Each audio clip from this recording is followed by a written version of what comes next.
Hai semua, selamat datang ke podcast Level 16. Hari ini kita nak bincang satu topik yang semua orang berminat sangat, tapi ramai tak terfikir yang mendalam. Kenapa emas begitu bernilai? Ramai yang selalu tanya saya soalan macam ni. Dari zaman Fir'aun sampai zaman moden, manusia tak pernah berhenti suka emas. Hari ini kita sekali bongkar rahsianya.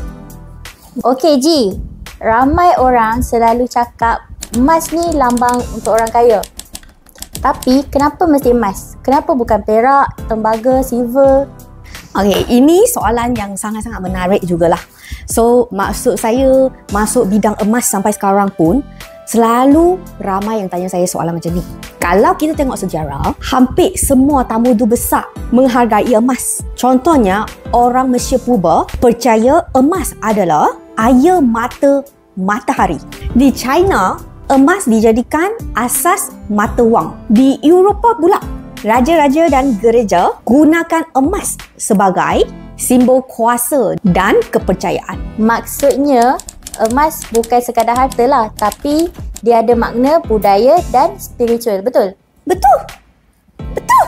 Emas sentiasa dilihat sebagai simbol kekayaan tertinggi sejak ribuan tahun. Tapi logam kan ada banyak. Apa yang buat emas ni jadi lagi istimewa? Ada 3 sebab utama.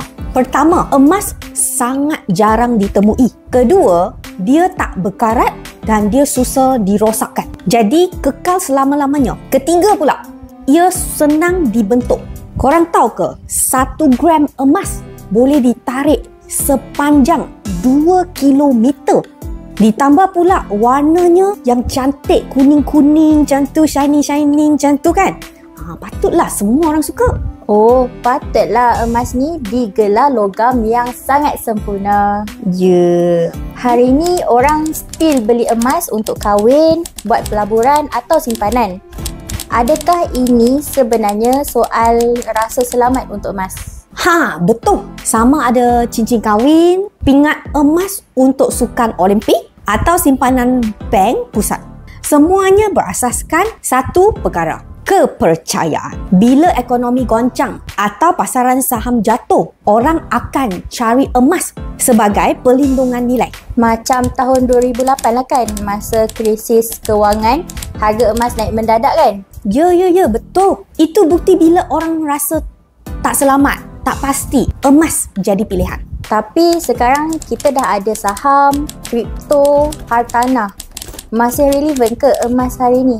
Ya, sangat relevan.